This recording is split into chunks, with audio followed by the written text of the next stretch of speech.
This is A's Cast Live, your comprehensive look at the Athletics. A towering drive into center field by Rooker. And 29 other MLB clubs. A judgy blast. All rise. Here comes the judge. Swung on. Hit high.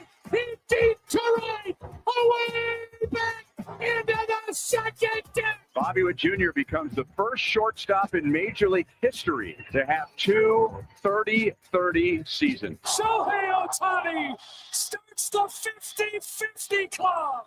Join us as we take you inside the baseball universe, from humidors to walk-off dingers to Hall of Fame talk. We have you covered. Spend your afternoon with us, only on A's Cast Live. Here's Chris Townsend. Well, good afternoon, everybody, and welcome to another edition of A's Cast Live, as we'll be getting you ready for spring training action as the Athletics will be taking on the San Francisco Giants coming up here at 4 o'clock. I know we're on a little early. Was it the game? They moved the game up. Is that what happened? Yeah. I think they're worried about weather and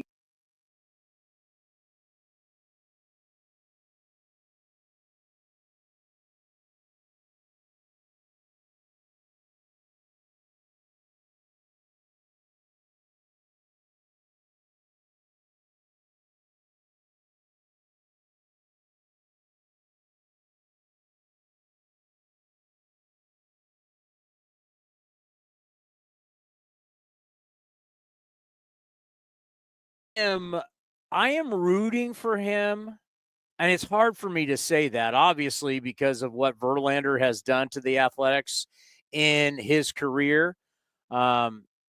Someday when he goes into the Baseball Hall of Fame, which he will be no doubt a first ballot Hall of Famer. Well, when you start talking about, is he somebody that should get every single vote? Well, in modern day pitching, what he has done at this point, a career 80.5 WAR, which is massive for a pitcher. Pitchers' WARs are, once again, we don't know how WAR exactly is calculated in the end, but a pitcher's WAR is, to have 80 is a lot. And once you get 80, as we saw, like even Mike Mussina, terrific career, Stanford guy. But I don't think Mike Mussina, immediately you think Hall of Fame pitcher. You think he had a very accomplished career.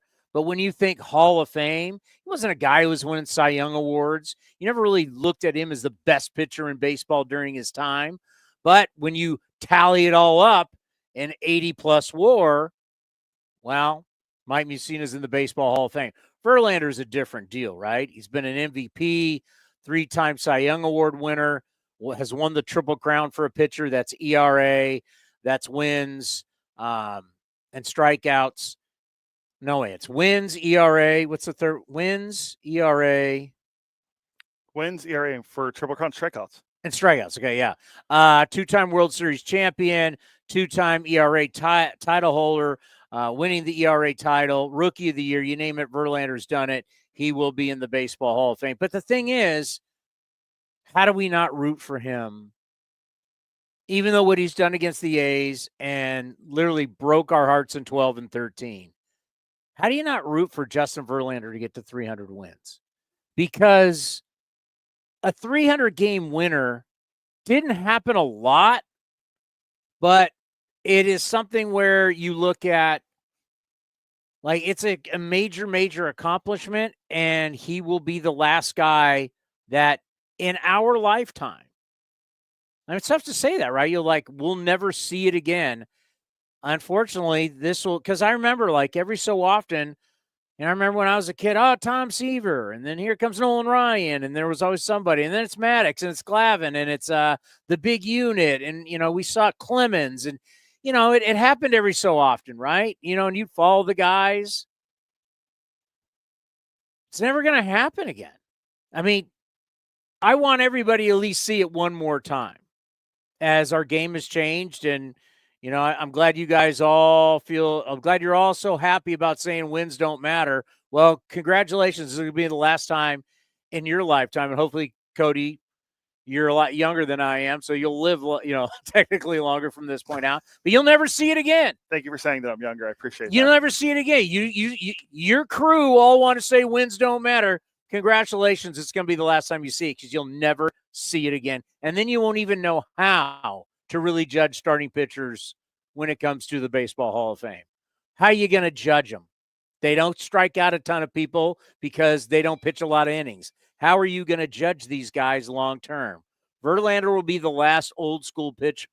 Well, not totally. Kershaw will go in. What's his name? Dodger, right? You love him. Greinke will go in. Who else is going to go? Scherzer will go in. But a 300-game winner, this is going to be it. And it's sad, but it is just a reality. But so I'm pulling for Verlander to get to those numbers. I'm pulling up his numbers career against the A's. Pretty amazing. 17-8 with a 2.60 ERA and 29 career starts. And then, of course, you know what he's done against the Athletics in the postseason. So, old man Verlander on the mound against Springs, and Springs, one of the more talented arms that we see, and came over, and he's under contract, and hopefully he has a big year. We played the interview that we did with him down in spring, and Springs with the ability, hopefully, to give the A's not only dynamic outings, but give a lot of outings. And if you get a lot of outings from Severino, Springs, Sears, now you got something to talk about. We will get into projections in just a moment because, man, some things have dramatically changed in baseball. I don't know if you're following the entire game, but the American League has gotten way more wide open in the last couple of days. We'll get to that. Johnny Doskow, who is on a little vacay going to see his kid, his daughter, who is a freshman up at the University of Colorado. She's having a great time up there. How do you not have a good time at the University of Colorado? I mean, the area, everything going. I've never been to Boulder, but it looks awesome. I mean, you got Coach Prime and the Colorado football team. I know they're losing a lot of talent. Travis Hunter and Shedeur Sanders are gone, but Coach Prime's still there, so you're still going to get a lot of attention on the program there because of that. And at the area, it just looks beautiful from everything I've ever seen. It is arguably the most beautiful campus in the country. And the town is incredible. And Johnny is going to see his daughter. So have fun, Johnny D. And we finally announced, but this happened in February, Johnny Doskow went into the Sacramento Baseball Hall of Fame for all his years doing play-by-play for the River Cats. So we will talk to Johnny D and play it. Since you're not getting Johnny D on the broadcast, I think it's Ken and Jenny today. Is that correct? Yes.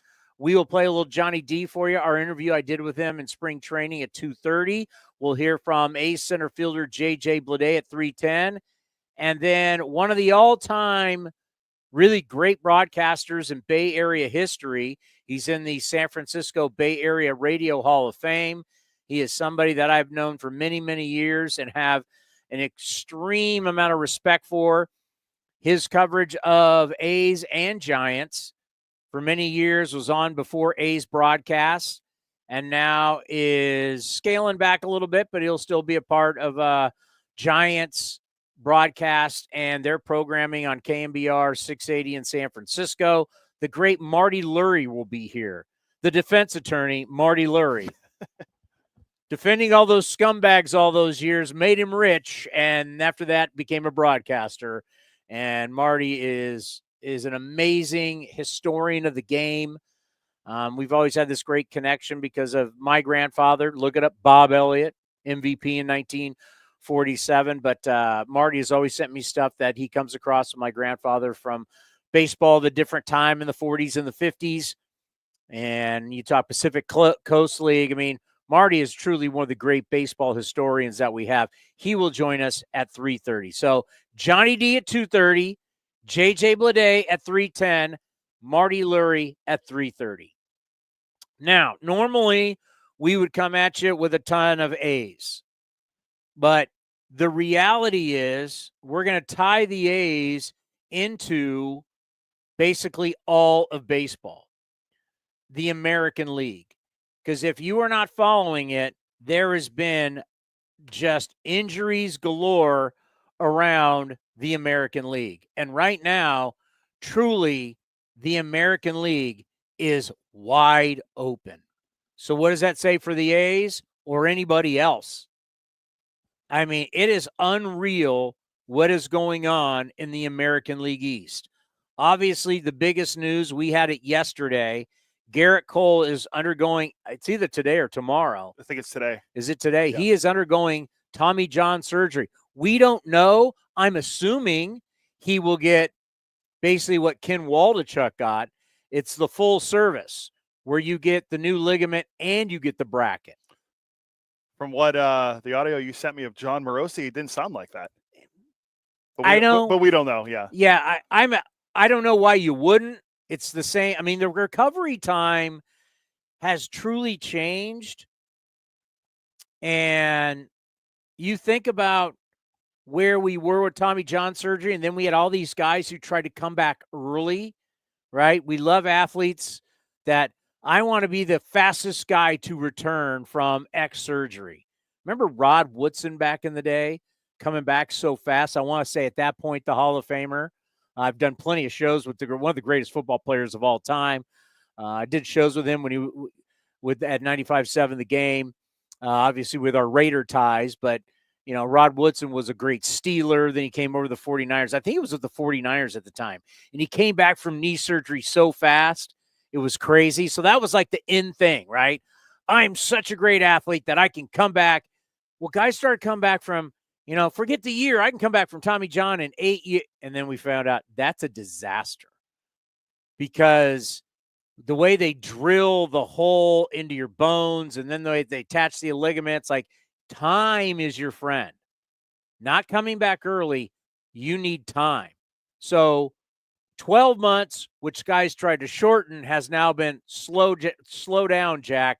It's really 14, if not 15 months. Some guys even 18 months. So the longer, the better to let everything heal and strengthen. So when you say Tommy John surgery right now, where we are March 11th, right? Yeah, 11th. So it's March 11th. By next year at this time, Gerrit Cole will not be ready to go. So he is missing all of this year. And you're looking into April, May. I mean, you start 14 months. I mean, you see June, July. I mean, you might not really see Gerrit Cole. And it'll be limited because no one comes back and said, I'm ready. You know what? I'm ready to go. Put me out there. I'm ready to go 7 innings and dominate. It's not how it works. When you come back, and Jeffrey Springs, who's going today, like all these pitchers now, we do not allow them because you have to protect the athlete from themselves because it's just human nature that you get hurt and all you want to do is get back as fast as you possibly can because careers are short. And I understand, but the doctors have to like slow these guys down and the trainers have to slow these guys down. My God, the horrific news today. Tiger Woods has ruptured his Achilles tendon and just had surgery. He was trying to make a comeback. He was going to make a comeback. The Genesis, the LA Open that they had to play in San Diego because of the Palisades fires. He was going to play in that, but his mother passed away. But we were hoping to see Tiger Woods soon, right? I mean, Tiger Woods is a global star. And, of course, you want to see him at Augusta. Ruptures his Achilles tendon, had surgery. That's a surgery that's out for at his age. I mean, who even knows now? His career may be officially done. But we always have to save athletes from themselves. So, you know, like Springs going today or whoever, Verlander, who just had Tommy John surgery a few years ago.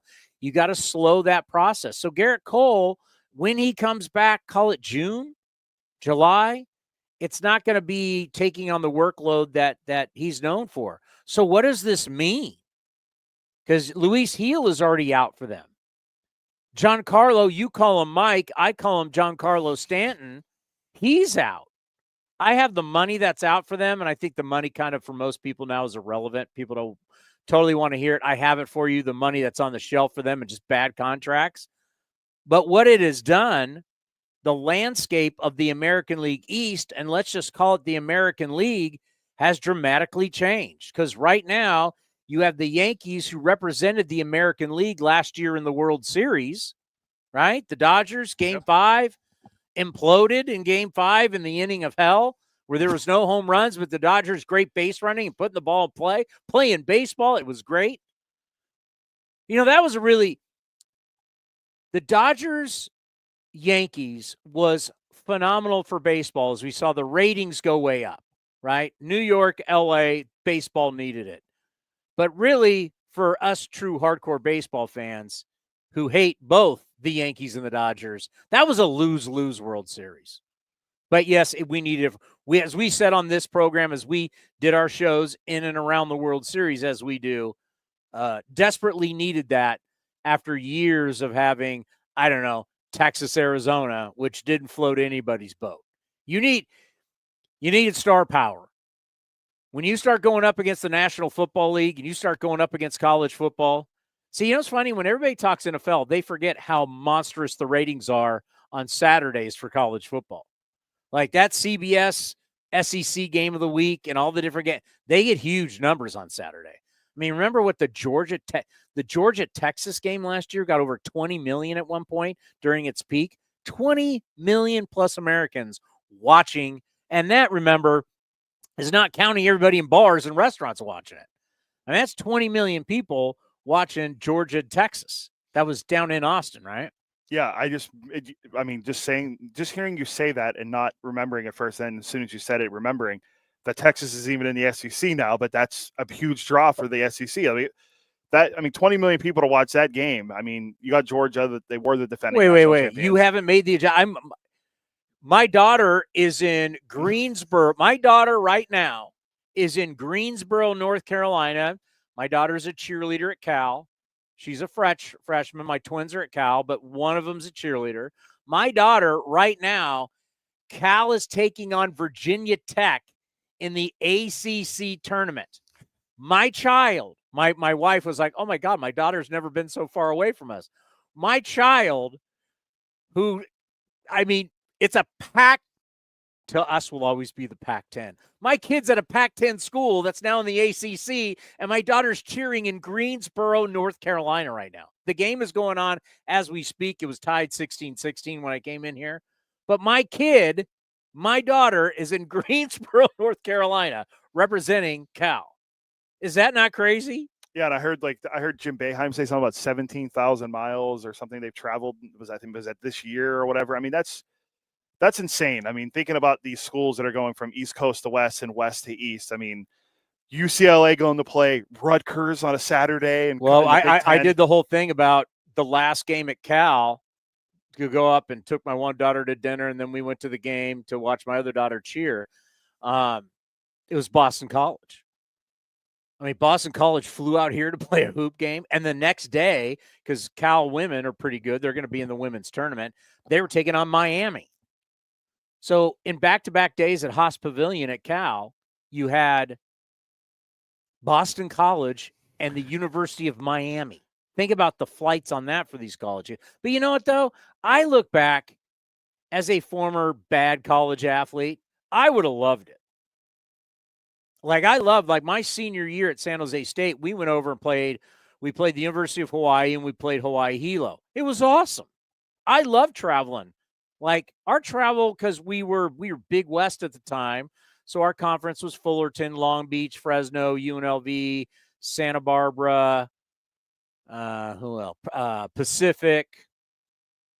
Reno came in. My senior year, Reno came in. I never got to play at Reno, but Reno played us here. But, we would travel. I mean, I played at USC, UCLA, San Diego State, Arizona. Like, you traveled on the West Coast. If you would have told me in college, we're going to play Clemson, I would have been all in.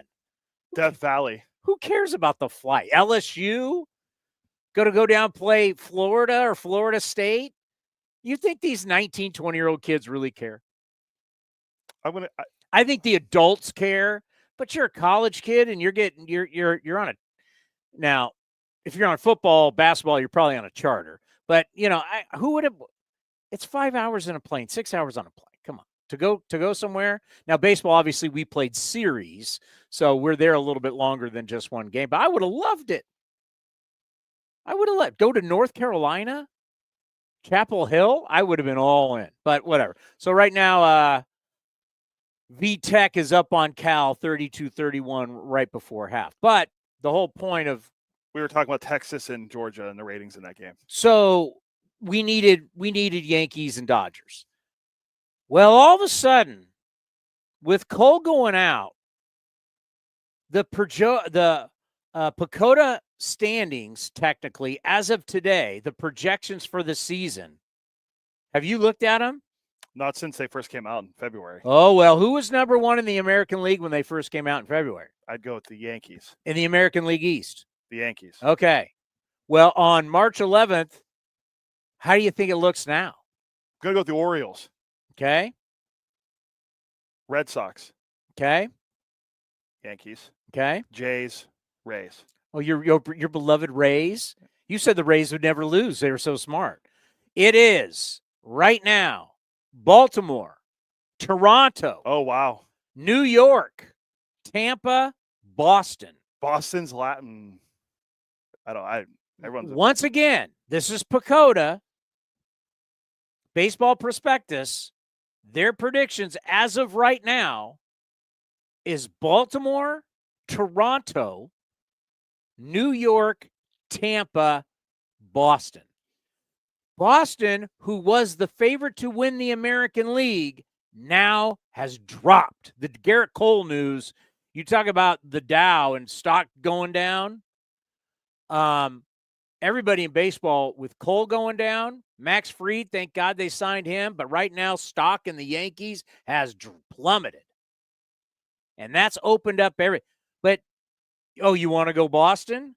Have you been paying attention to Boston's camp? Bayo, Mini Pedro, who we've talked about, he's been on the shelf with an elbow. We've actually mentioned that. Do you know Rafael Devers has not played in a game yet for them? I saw that earlier today. I'm sorry, I haven't been following Red Sox. Well, maybe you should be following Red Sox Nation for this. If you're going to cover the entire league, you got to be up on your socks. I know Giolito got hurt today. Giolito hurt his hamstring, couldn't get through an inning. He's coming back from Tommy John. But you got Devers, who obviously is still pouting about the Bregman deal. Bregman's red hot in camp, by the way, so it's not a great argument. Big Papi has had to come in, the Hall of Famer, and talk to Devers like, hey, man, you got to do what's best for the team. And if you want to attract big-time free agents, this act ain't great. And if anybody could talk to Devers about being an all-hit, no-glove guy, that's exactly what Big Papi was. Big Papi was a big, light-hitting, bad defensive first baseman for the Minnesota Twins years ago. Now, when they did the steroid testing, the anonymous steroid testing, it got leaked he tested positive. But Big Papi turned out to have a Hall of Fame career. He's a first ballot Hall of Famer, DHing. And Devers it's got a frying pan in his hands over there at third base. And Bregman is a really good third baseman. I mean, it just makes sense. So they've got it's a mess. Red Sox camp all of a sudden became a mess. But then the Orioles, Grayson Rodriguez has an elbow problem. He's not gonna make it on opening day. Thank God we don't have a carryover league in our fantasy, because so many of the guys that I had last year that actually performed well for me are hurt. And Grayson Rodriguez was one of my guys. He's had a cortisone shot. Andrew Kittredge, who they're bringing, he had 70-something appearances? Yeah, they just signed him a big deal. I told David Forsley the A should sign him. Well, he had knee surgery. Yeah, I think he's out for the year, right? No, he's out for months. But he just had knee surgery. And then Gunnar Henderson, one of the best young players in the league, intercostal strain. He may not make opening day. So the Orioles are banged up. Boston's banged up. Yankees are banged up. Everyone keeps talking about all the young Rays. Santander signed. Max Scherzer's look great. I know he's old, but it's like all of a sudden the Blue Jays, who can't sign anybody, they got money, they're offering everybody cash, no one wants to take it. all of a sudden the Toronto Blue Jays, you start looking around baseball. Now, last 3 postseason appearances for the Jays, they've been in the postseason. What's their record in the last postseason? Their last 3 postseasons for them. Well, didn't they lose to the Mariners? So that's 1. I'd say they probably have maybe 1 win. 0-6. Okay. They get in and immediately get bounced by the Twins. They just get bounced like they've been terrible. But if you start looking right now, the health of these teams, and we still got a ways to go before the season starts, right? We all kick. Well, Cubs and Dodgers left today, Arizona for Tokyo, and those games count. But everybody else, do we all start on the 27th, right? Yeah. So right now, going in, I mean, they got Minnesota as the favorite today. As of today, they got Minnesota as the favorite in the Central by a lot. And then in the West, they got Texas winning the most games right now in the American League. A lot of people are high on Texas again. Our division goes Texas, Houston, Seattle, LA, and then they have us as Sacramento. Of course, we're just going to be called the Athletics. We do have multiple patches. We got a Vegas patch and a Sacramento patch. But wow, man, the American League has just become the Central, wide open. The Central is interesting. We got to get to this money, though, that the Yankees, as I say this all the time, and you will hear it here on this program, you'll hear it everywhere I go. The one thing you never want to be is old and expensive. We'll talk about that and the Hall of Famer, Johnny Doskow, next, right here on A's Cast Live. The time is now. Pitchers and catchers have officially reported to Arizona. Grab your sunglasses, A's gear, and get ready for some fun in the sun as the Athletics get ready for the 2025 season. Now's the time to make plans to catch us in Mesa, Arizona, and enjoy the sunshine with your family and friends. Grab your tickets early for the best seats at the lowest prices as your green and gold take on the Giants, Padres, Dodgers, Angels, and more at Ho-Ho-Cam Stadium. Don't wait. Get your tickets at athletics.com/spring. That's athletics.com/spring.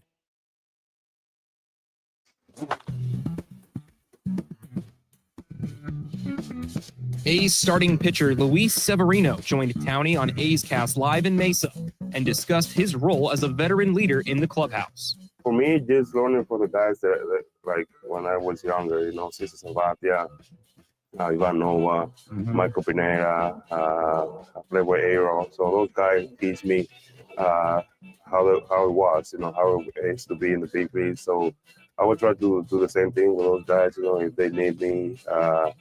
When my first year, I was trying to impress everybody, So right now, it's just, trying to get ready for the season. So if I need to talk to those guys and let them know, you don't have to be 100% every time. You don't have to go 100% every time, When we need you to go 100% up there and pitch, that's the day you want to compete. So don't go out there and go crazy and try to get hurt and taking ground balls or trying to catch a fly ball that you don't need to. So just to, let them know what I learned while I was younger. You can watch the full interview at youtube.com/athletics or listen at athletics.com/AceCast.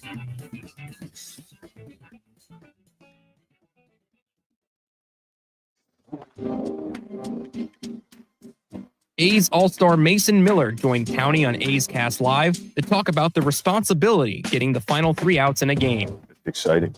It's the time of game. Everything that's went into it is building to that point. And usually when I'm in there, it's an opportunity for us to win. Yeah. So just pitching with that energy, pitching with that mentality that I just got to get 3 outs. It doesn't have to be pretty. I want it to be pretty, but it doesn't have to be. It's just just get 3 outs, hold the lead, get the guys in the locker room and celebrate a win. So I love it, and I feel like I just embrace it and take the role for what it is. You can watch the full interview at youtube.com/athletics or listen at athletics.com/AceCast. The A's YouTube page is your go-to destination for A's video content. Get access to great highlights, exclusive behind-the-scenes content, classic games, A's Cast Live, and more. Visit youtube.com/athletics.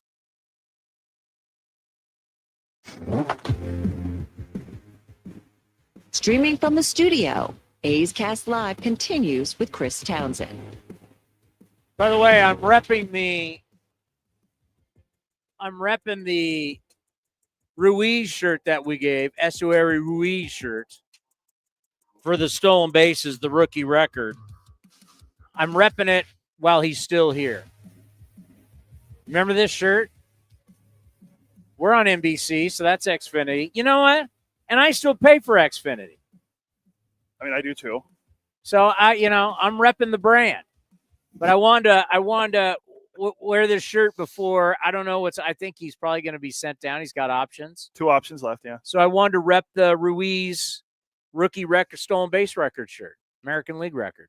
I've been trying to check Twitter to see if our X to see when our lineup, who's in our lineup today, and I haven't seen her. Is Kotsay playing mind games with Bob Melvin already, like it's a regular season game?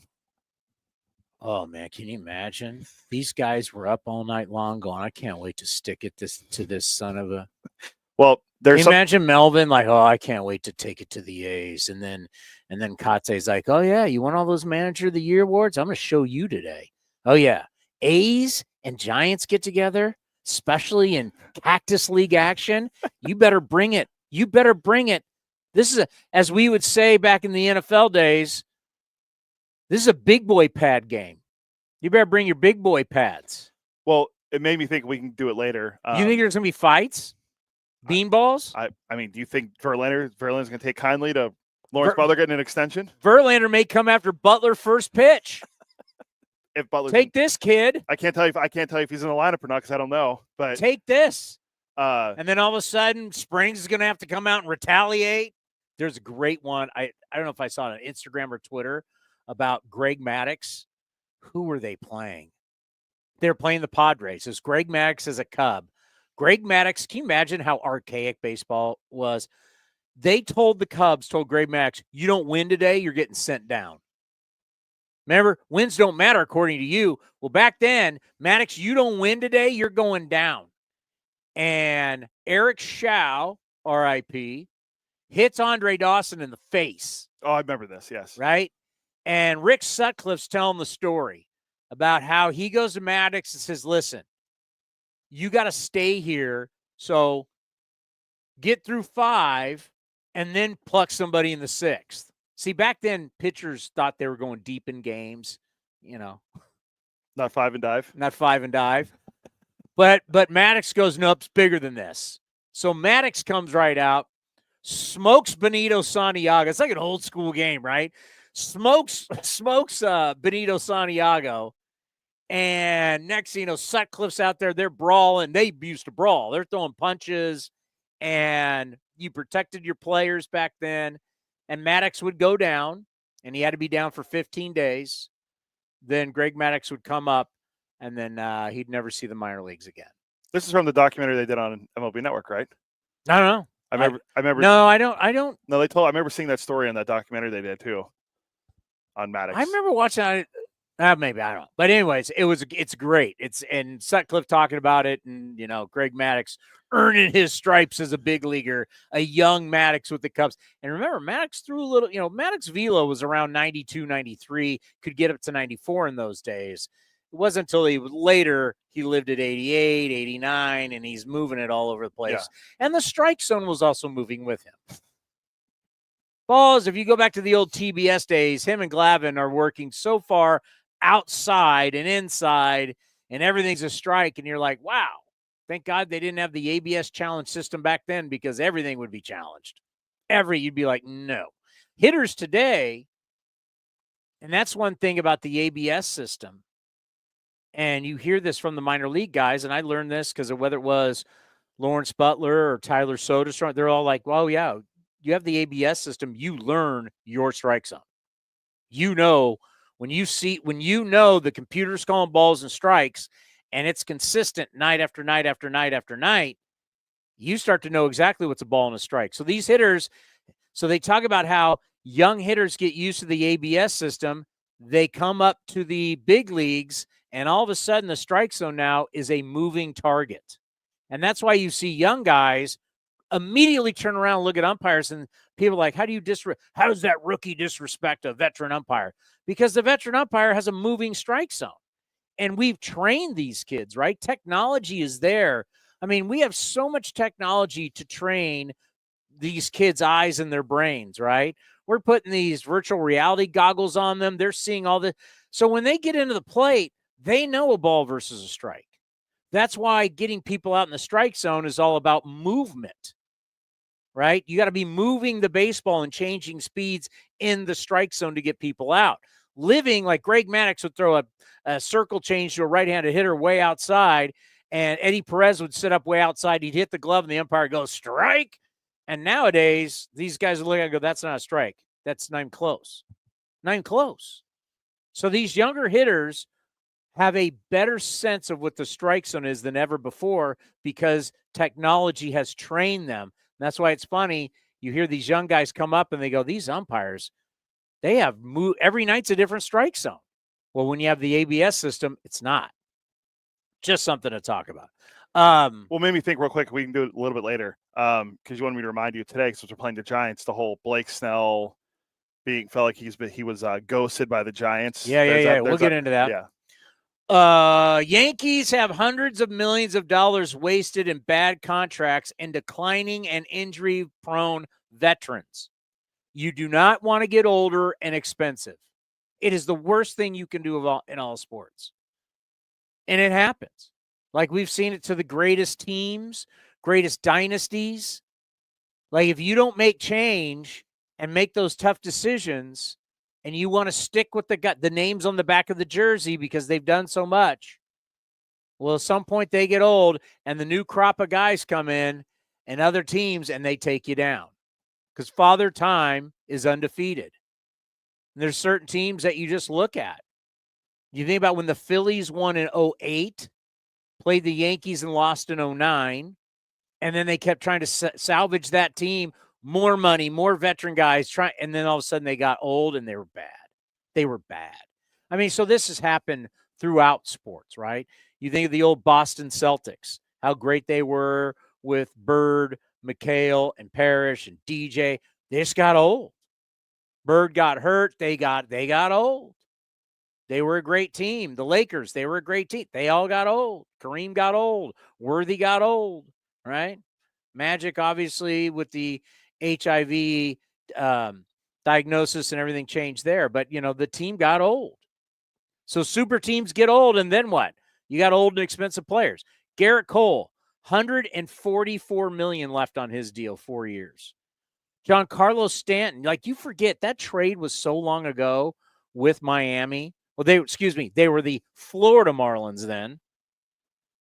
He still has $111 million on his deal. That was a $300 million contract when he signed it. Carlos Rodon left the Giants for New York. Giants got to be thinking, thank God. $111 million left with him. Marcus Stroman, who later on, I can do it real quick, but I'll do it in a moment. But Marcus Stroman, $36 million left. DJ LeMahieu, $30 million left. So Dan Clark, who covers baseball and he does a lot on the East Coast, went down the line describing Yankee players. Heel, injured. Cole, injured. Stanton, injured. Judge, no protection now. Bellinger, inconsistent. Goldschmidt, washed.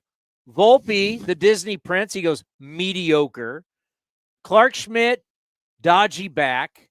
Dominguez, the Martian, bad defense. Chisholm, you love you some Jazz. He says overrated. He calls Marcus Stroman a clown. DJ LeMahieu finished. Boone, the manager, bonehead mistakes. No depth and roster full of dead money. That is your 2025 New York Yankees, who were once the favorite to win the American League. Would you bet on them now? You'd get them at a better price. We were back in Vegas at the Red Rock. We're not supposed to talk about this. What? You're telling people how to bet. No, I'm not. I'm just saying, would you? Would you? We can't tell people what to bet. True. That's the rules. Would you? No. You think they got no shot? I didn't. I mean, I'd like. I mean, okay, if not them, then who? In the East? No, in the American League. Oh, I think it's. I'm with you. I think it's pretty open. I don't think there is a favorite. I mean, you know, consensus. You want to say the Orioles, but they haven't won anything, and they don't make it. I mean, they got injuries, and they didn't add. I mean, they added Tyler O'Neill, Charlie Morton. I mean, they didn't really add anything to a team that needs starting pitching. And let's be fair. Freaking out about injuries right now. Guys are going to get injured for the next 6.5 months. Yeah. So whether you got guys injured now or later, guys are going to get injured. That's just a reality. So we can do overreaction Tuesday, and we're going to freak out to all these injuries. But this is going to happen. On this show, we do it all year long. Here's the next guy getting Tommy John. Here's the next guy going down. Here's the next guy who's got just injuries happen, right? Mike Trout, they can try and put him in bubble wrap all they want. We'll see, right? Your favorite third baseman is already done. Anthony Rendon. So it is what it is. But yeah, it's who is the favorite right now in the American League? PECOTA says the Rangers. Well, they could be the best team if they stay healthy. Oh God. I knew you were going to love that. Oh God.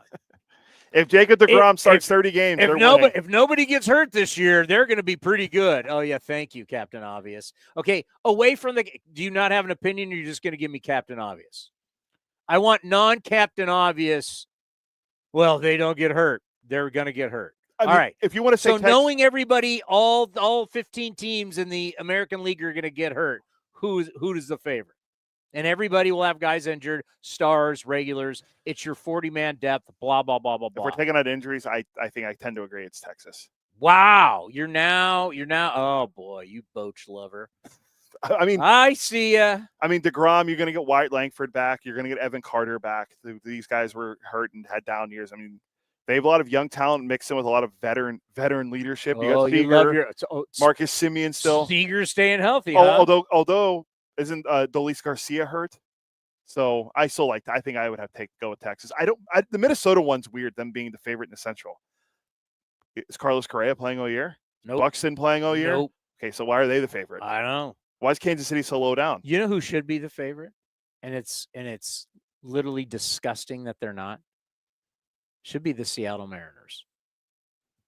The pitching, yeah. They have so much pitching. They only used 7 starters last year.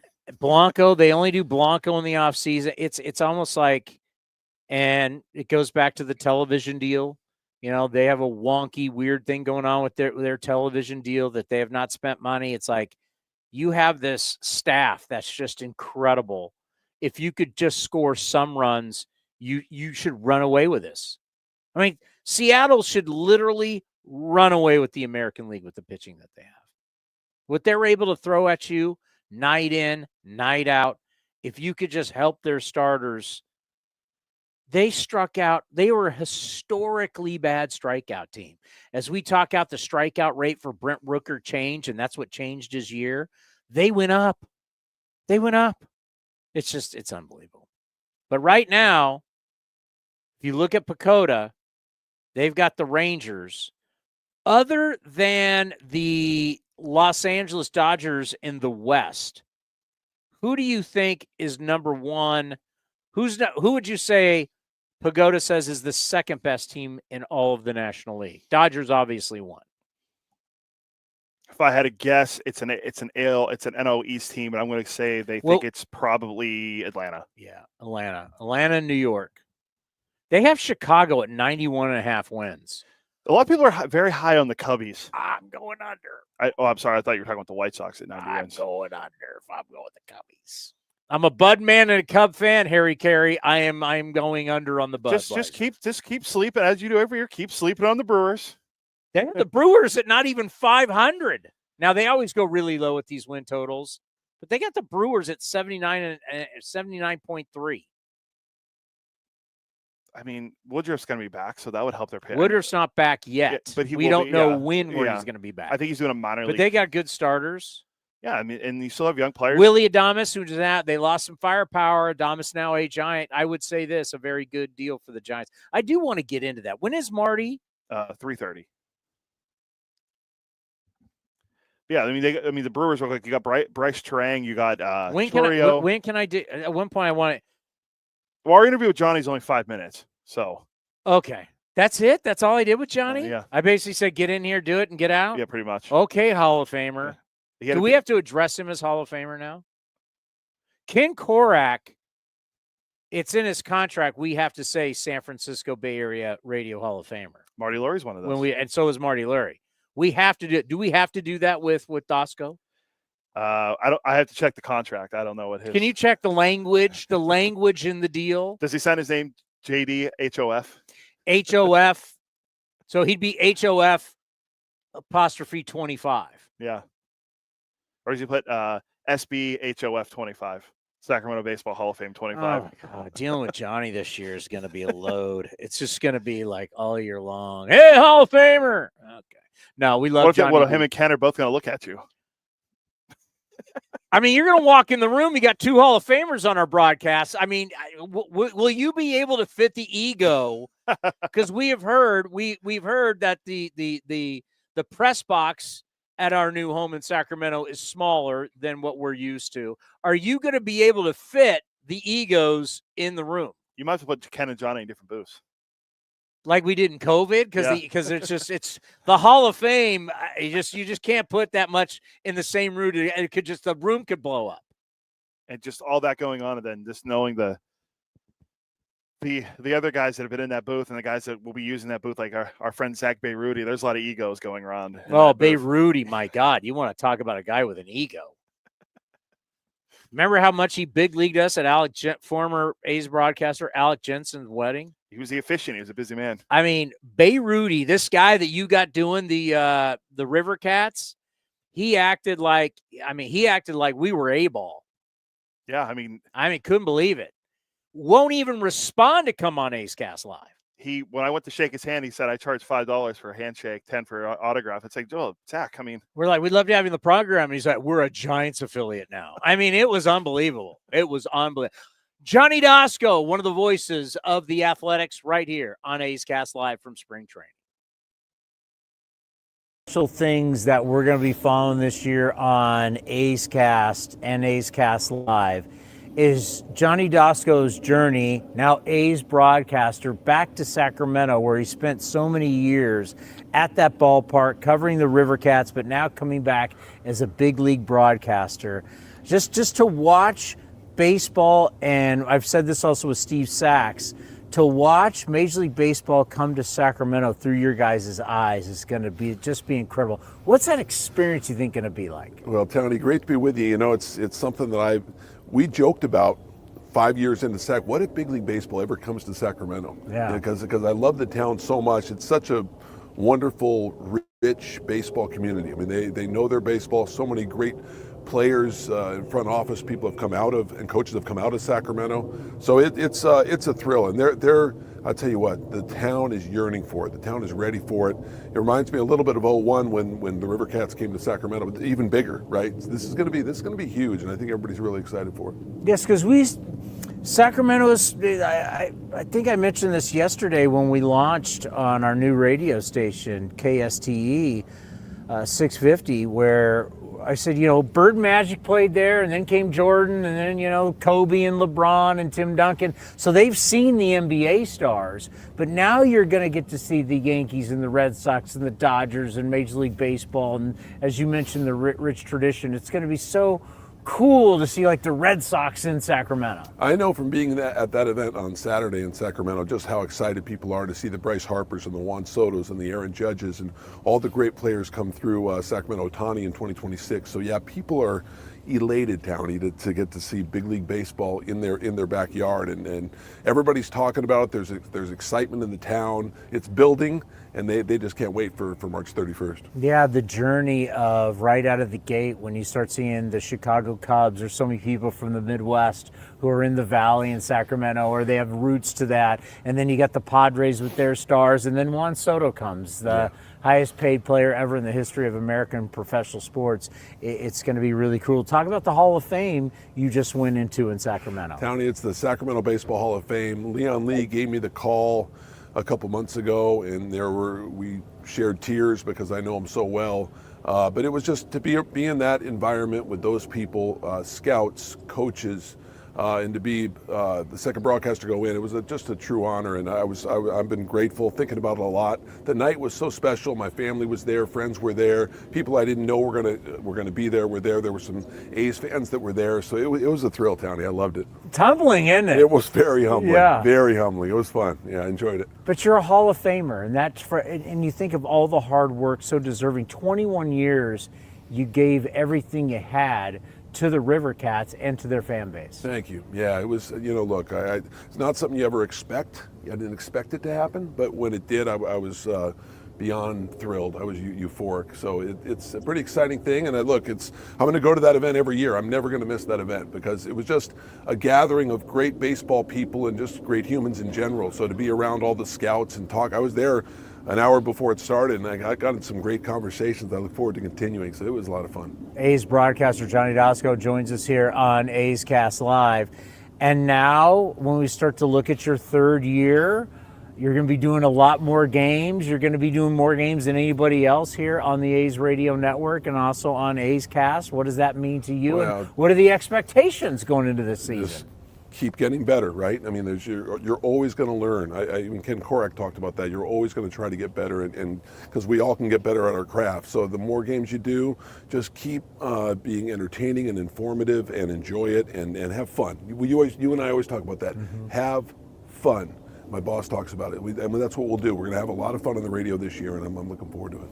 And if we can just get you to be able to find your keys and your computer and your phone, and we can things are improving. Put leashes on things for you, we should all be good. Well, that's right? the one thing people are saying about Doskow in 2025. He's not losing as much stuff. He's more organized, and that's what I'm not saying it. People are saying it. So it's people in the game are saying everybody's talking about it at the winter meetings in Dallas. They said, he's organized this year. It's amazing, and people have noticed it, and it's a factual statement, and it's just to be improving in that regard. It feels good. I can't lie to you. When ESPN does the 30 for 30, it'll be fantastic. Exactly. I'm excited. I'm looking forward. This could be a big, to think where you were in your career and where you are now and how big this year is and how many games. To watch Sacramento, Major League Baseball through your eyes, I know it's going to mean so much and the big year for you in all the games. I'm so happy for you. I'm proud of you. I'm happy for you. Congratulations. Thanks, Great Towny. success. I'm pumped to work with you and everybody on the team. Thanks so much. The great Johnny Doskow right here on A's Cast Live. Johnny D.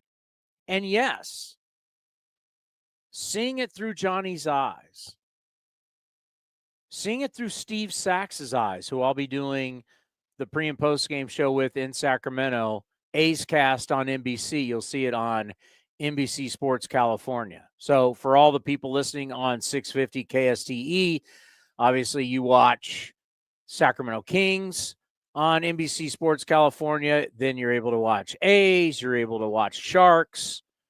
Maybe you really don't want to watch Sharks right now, which is totally understandable.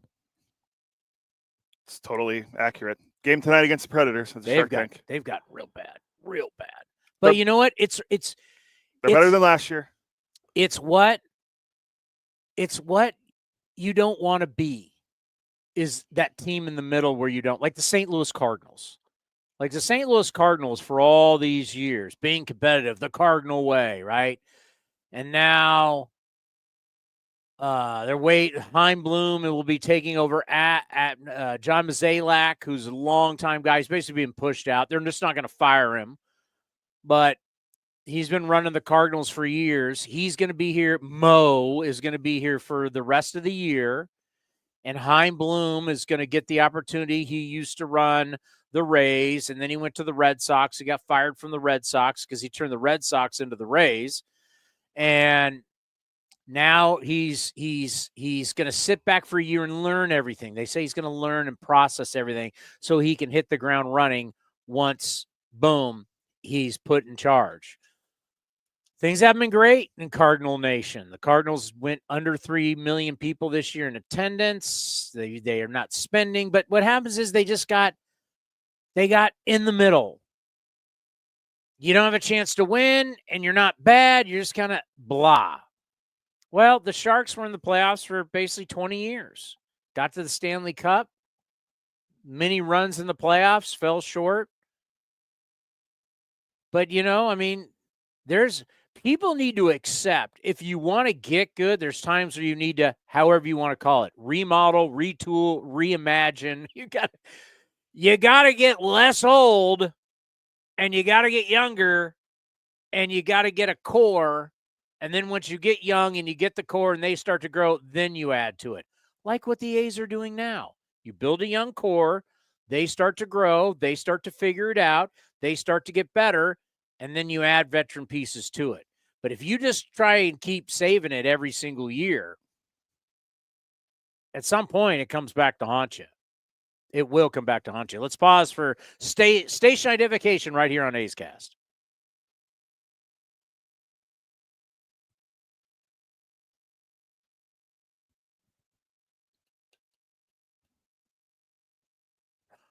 Now, I am serious about that. I think it's going to be a lot of the Sacramento experience for 3 years, seeing it through the eyes of these guys will be just great. It's going to be great because I know how much, Sac's born and raised in Sacramento, what it means to, as he says, you can't go very far without finding someone from his family, and they're going to be season ticket holders.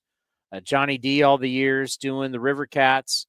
And just seeing the joy of all the people in Sacramento who've always thought, because people tell you Sacramento's a baseball town, and how many great players have come out of Sacramento. We've talked a lot about that. And the chance that they're going to have baseball for 3 years and to showcase themselves to Major League Baseball, saying, hey, when you do expand, whatever year that may be, I don't know when it's going to be, but have us as an option, as one of the West, because you're basically going to have a West Coast option and an East Coast option. They want to go to 32 teams. So one team's going to be on the West, one team's going to be on the East. Can Sacramento be that? Well, you got 3 years. You have 3 years to prove it to where Salt Lake City and Portland don't. They can say they can do it. You got a chance to show you can do it, which could be huge. JJ Bleday and Blake Snell, why the Giants wanted no part of him. All next right here on A's Cast Live. The time is now. Pitchers and catchers have officially reported to Arizona. Grab your sunglasses, A's gear, and get ready for some fun in the sun as the Athletics get ready for the 2025 season. Now's the time to make plans to catch us in Mesa, Arizona, and enjoy the sunshine of your family and friends. Grab your tickets early for the best seats at the lowest prices as your green and gold take on the Giants, Padres, Dodgers, Angels, and more at Ho-Ho-Cam Stadium. Don't wait. Get your tickets at athletics.com/spring. That's athletics.com/spring.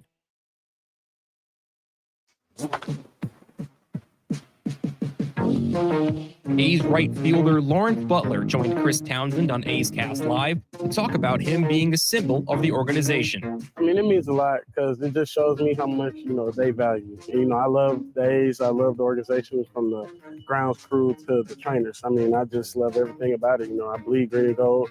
And, for them to just acknowledge me as that and everybody just to keep telling me, keep going, and all the coaches coming back from the minor leagues, I'm seeing them and stuff like that. It means a lot because, shows the hard work that I put in and they've put in, with me. So, it means a lot to me. You can watch the full interview at youtube.com/athletics or listen at athletics.com/A'sCast.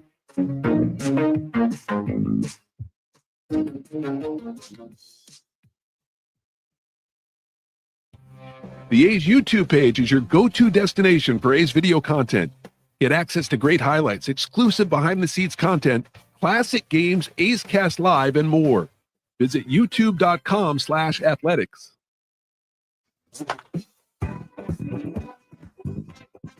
A's lefty J.P. Sears joined Chris Townsend on A's Cast Live in Mesa to discuss his ability to take the ball every 5 days. I think that's one of the main things you try and do as a starting pitcher is your availability. And it kind of comes with, having a good routine and, sticking to routine and kind of learning, what works for you and what doesn't work for you. So, I've been proud of being able to do that the past couple of years and looking to do that again this year. But, obviously there's always things we want to get better at and, ways I feel like I can help this team out a lot more than I have in the past. And so, I've done a pretty good job, I feel like, of, getting a lot of quantity, a lot of a lot of innings the last couple of years, but just want to sharpen up those outings that, you're talking about, the rough ones or the ones that kind of can go either way. Those are really the big season definers there and team definers. You can watch the full interview at youtube.com/athletics or listen at athletics.com/A'sCast.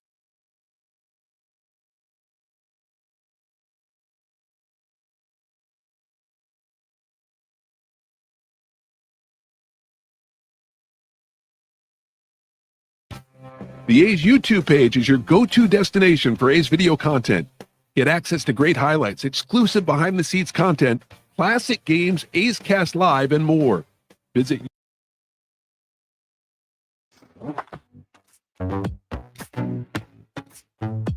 A's Cast Live continues from the studio. Here's Chris Townsend.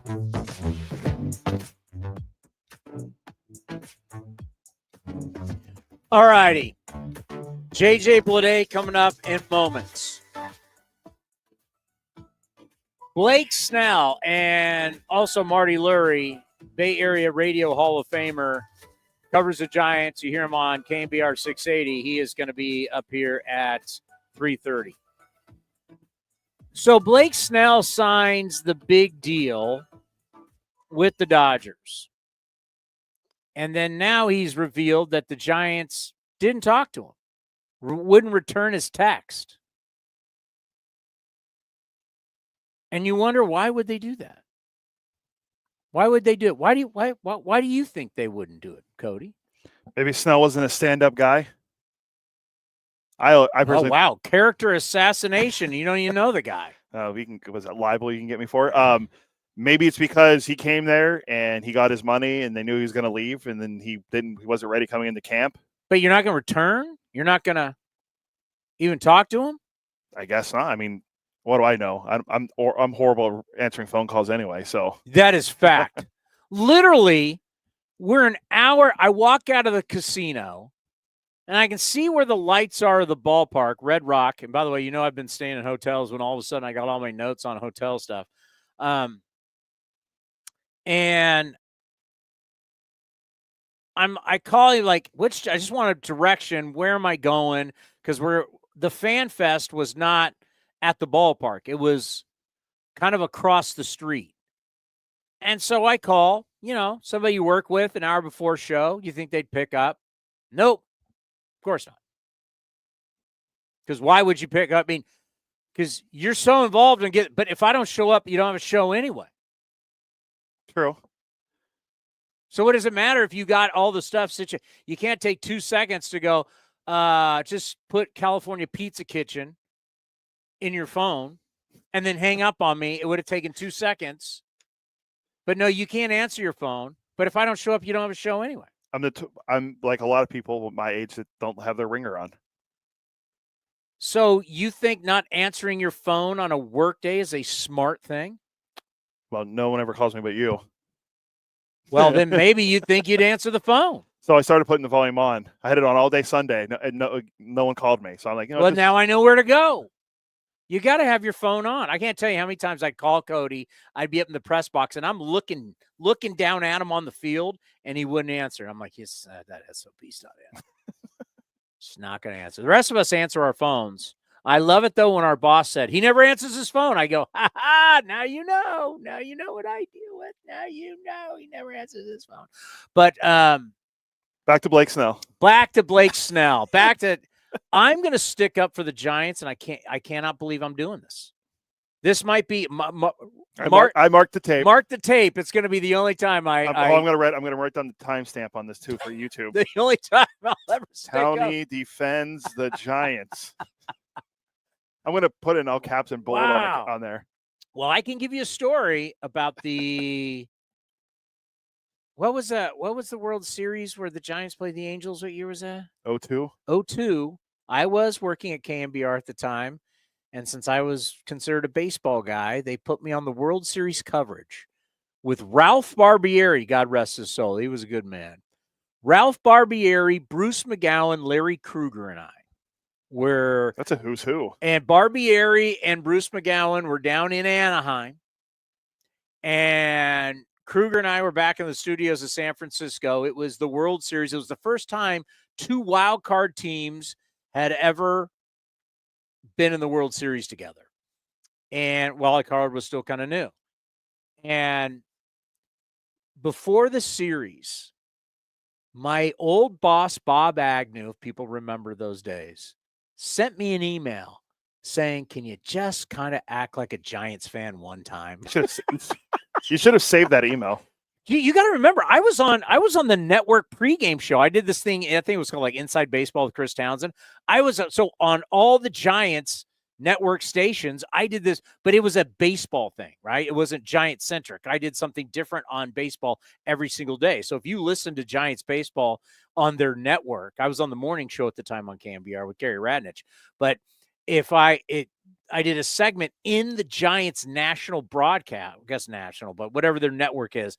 It was in the net because pregames are different from the network pregames. The network pregames is for your radio network that's right before. So all the different stations, right? So the Giants have stations up and down the West Coast. I got one in Hawaii.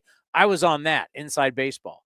But still, he had to send me an email. Can't you just act like a Giants fan one time? So having that email from my boss in my brain, it came time. Game 1 was in Anaheim. It was time for predictions. Who do we think will win the World Series? Now, I'm working with 3 San Francisco Giants like Kruger and Barbieri grew up in San Francisco. And McGowan, I can't remember exactly where. He might have grew up in the North Bay. But I'm working with 3 giant honks, right? And remember, I'm a guy who grew up in San Diego. I hated the Giants. Hated the Giants and Dodgers. So I'm on the Giants World Series pregame show, and these 3 guys go around, I like the Giants in this, and they come to me. Just couldn't do it. I just couldn't do it. And I went, Angels in 6. Kruger looked at me like, what? And then it was like, you just picked the Angels on the Giants station? I said, I got to go with what I believe. I'm a baseball guy. I got to go with what now, I have always been of the belief that if you say Game 7, you really don't know, right? You're just guessing. Game 7, anything can happen Game 7. You got to say 5 or 6. That's why I predicted the Dodgers this last World Series in 5. I said Dodgers in 5. How'd it go, Cody? You're right. I said 6, so we were both in the. I think you wanted to go sweep, didn't you, originally? Yeah, I said I think Dodgers in 3. Dodgers win when they get off the wait. Where was Game 1? I totally forget. Was it L.A.? L.A. Yeah. Brent Freeman hit the walk-off. You should have said, soon as the Yankees get off the plane in Los Angeles, this series is over. That's what Paul Himikides, Imbo, said to us.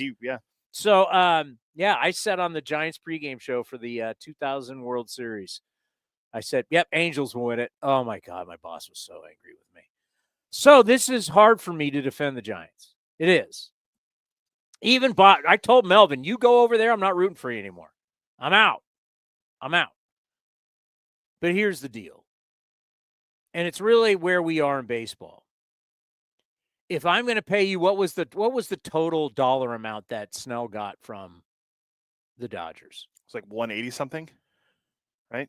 So if you're the San Francisco Giants, you have him in your building.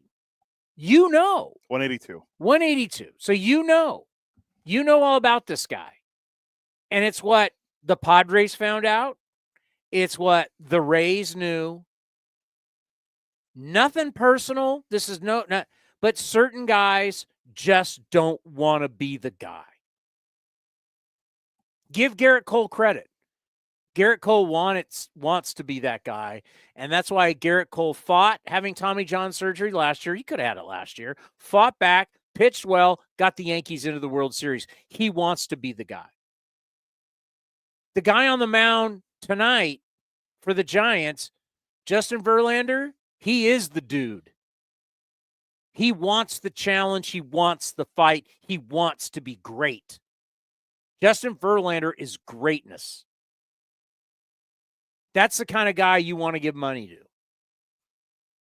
And what happens is you get a guy in your building and you realize this guy's uber talented, but he's just not that guy. He is okay with you coming out in the World Series in the COVID year, Dodgers Rays, and he's throwing so well in that final game, and your guy, Kevin Cash, comes out and takes the ball. Did you see him fighting Cash for that? No. Did you be like, you can't take me out? No. He's talented. There's going to be nights where he goes out and he's left-handed and he's got electric stuff and he's going to strike everybody out. And you're like, wow. But it took him throwing a no-hitter to get a complete game. I was going to say. That's how pathetic. And the Giants knew. And the Giants knew if we're going to invest for most teams in baseball, if I'm going to invest 182, I mean, think about that. I'm going to give you guaranteed 182 million. You got to be the guy. You've got to want to be the guy. That's the kind of, I'm going to invest in you because you want to be great. And clearly when the Giants basically said, I'm not even taking his calls. I don't even want to deal with this guy anymore. He's talking to the Dodgers because you know how that works. The agent's coming back to the Giants. Well, the Dodgers are offering this, and that's your arch rival, and you know I'm not even going to deal with it. And I agree. Because what the Dodgers have said is, we don't care that he is not the dude. We're going to sign as much talent as we can. We're going to defer as much money as we can, and we're going to defeat everybody with volume. They don't know. If you sat down right now and said to the Los Angeles Dodgers, you're trying to win 2 in a row. You're trying to be the first National League team to win 2 in a row since the Big Red Machine. But you're trying to be the first baseball team since the Yankees of the late 90s into 2000s. Who's going to be your starters in the World Series? They're going to tell you, we got no idea. We just know we got a huge group of guys. Ginger Guard's back. What, did you say he's going to be the 5th starter? Yeah, and apparently he's the 5th starter in the rotation. So we have a bunch of guys. I don't know. It could be Kershaw. I mean, it could be any of these guys. We're going to have a stable of guys. We want to think Yamamoto's going to be there, right? You want to have it. Gonsolin's going to be back at some point. I mean, they have so many pitchers that they're going to have an option. They don't know. But they're willing to throw all this money out there and defer it all, right? Debt. They're going to push it into the future. Most teams don't want to do that. Like if I'm the San Francisco Giants or I'm the Athletics or I'm anybody, if I'm paying you $182 million, I want to believe game 1, you're my starter, you're my guy. Dodgers are not thinking that way. Dodgers just amassing as much talent as they can on the 40-man roster. They're going to pay guys. They're going to, Billy Epler, my buddy Billy Epler, who got punished by baseball because he was stockpiling people on injured reserve and they threw him out of baseball to make an example. This is what the Dodgers are going to do. Dodgers are going to be moving people around. There's going to be IL. They're going to be, it's going to be a shell game with them with all their players this year. But they don't know. So I don't blame the Giants. If I think this guy is fine with going 5 innings and then taking the ball, then here's my 5 innings, struck out a bunch of guys. My pitch count's over 100. I'm good. See you in 5 days. And you want 182 million? See you later. And I would feel the same way, whether this was the Diamondbacks cast, Rangers cast, Brewers cast, whatever cast we were working for another team, I'd feel the exact same way. So you know what? This will be the only time. Well, this is my first time in years. I think the Giants did the right thing, and I agree with them wholeheartedly. I want nothing to do with you. Go to the arch rival. They made the right move by not bringing him back. I agree with that 100%. And then they signed Willie Adames, which was a great. I think it was a great signing for them. Brought him power. Yeah. They've had nobody play shortstop the last few years, even with Brandon Crawford when he was there because he couldn't hit anymore. So bringing Adames in. Oh, that is a cheap shot to B. Craw. Yeah, Pleasanton's own from Pleasanton, P-Town. The idea that he had to ask Justin Verlander had to ask him if he could wear number 35 appalled me. Wow. So you're saying Verlander all-time great, even having to ask Brandon Crawford not on. It offended me. He's a 2-time World Series champion with the Giants. Justin Verlander is one of the best pitchers of all time. But he's beat Craw. His hair is always wet and curly and hanging out of the. I think he's going to retire as a Giant. He did retire as a Giant. He's due to the one-day contract. Was his think. hair wet? How is his hair always wet? He hasn't cut that hair in forever. I don't know. I think it's something he put the product maybe he puts in. You think there's a lot of product in there? And I'm not saying anything. I mean, I never use product. Mine's all natural. I remember you and Billy had that conversation on the cocoa butter from the islands. Yeah, it's no. Hey, product is your friend. B. Craw does have. He has good hair, but the idea that I get it. It's respecting from Verlander. It's like, Speaking, Brandon Crawford's sister is married to Gerrit Cole. Yeah. So the family is struggling right now. But yeah, I think it was the right move. And what's going to be weird is we have always felt on this show, because we cover everything baseball, we have felt we'll cover the Giants and we'll cover all 29 other teams. And we will continue to do that. But we are always in the same, we're not in the same market anymore. It's going to feel different. It's going to be really different this year, being further away from the Giants and less like, we don't have a Bay Bridge series anymore. That's going to be different. I'll tell you a big difference.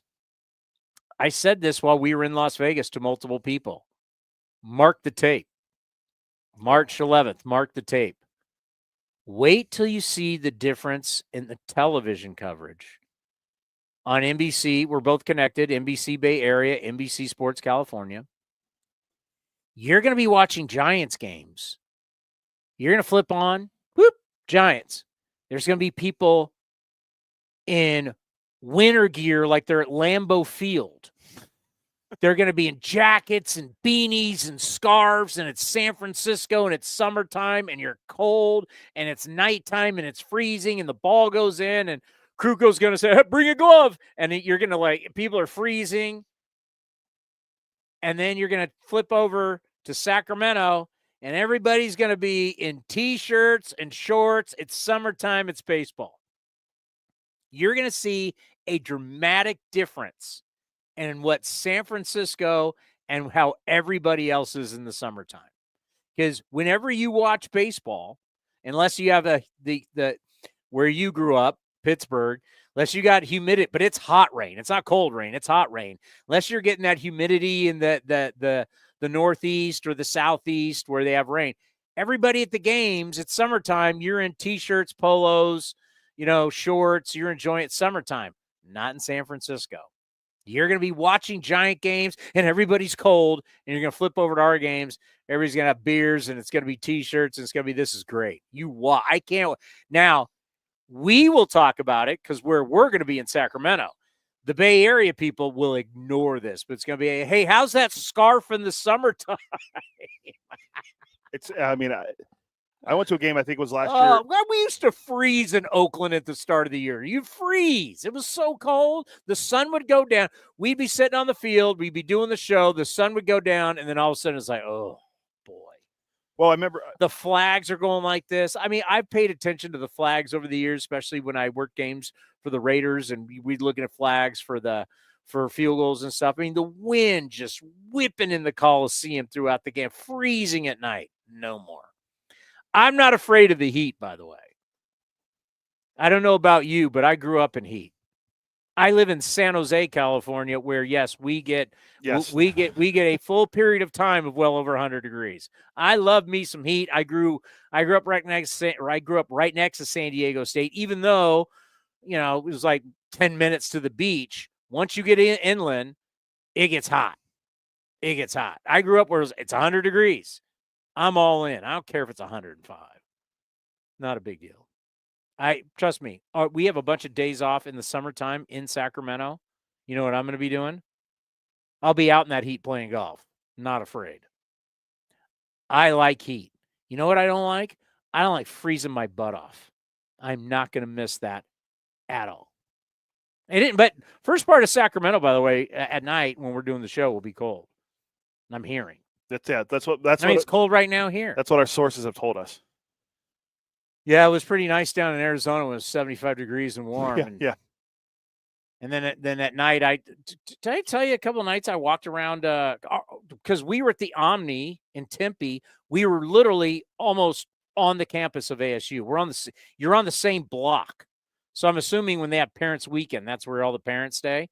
And at night when I'd leave you guys, 2 of the nights I went by to if you love cigars, Fox's Cigars in Scottsdale. They have one in Gilbert now. They have like 3 locations. It's one of the coolest places. Kotze loves it. I mean, you go in there, you can see Robin Yount, George Brett, Ray Lewis is in there all the time. One of the great linebackers, football players of all time. There's all kinds of sports stars. There's so many guys who live down there or have an extra home there. But Fox's Cigars, if you love cigars, when you go down to Arizona, it's incredible. So we went to Fox's that one night. Oh, you weren't with us. Johnny was with us. And I introduced Johnny to Fox's. And it's cool. Full bar for people who like to drink, and the TVs and lounge chairs, and the whole side of the place is a humidor. If you like cigars, Fox's Cigars. So I had cigars that I bought. So 2 of the nights, I had not been to Arizona State since I played against Arizona State. And I think I was either a freshman or a sophomore. So this is early 90s. I'd been to Tempe because we're always in Scottsdale or Mesa when we're down there. We never go to Tempe.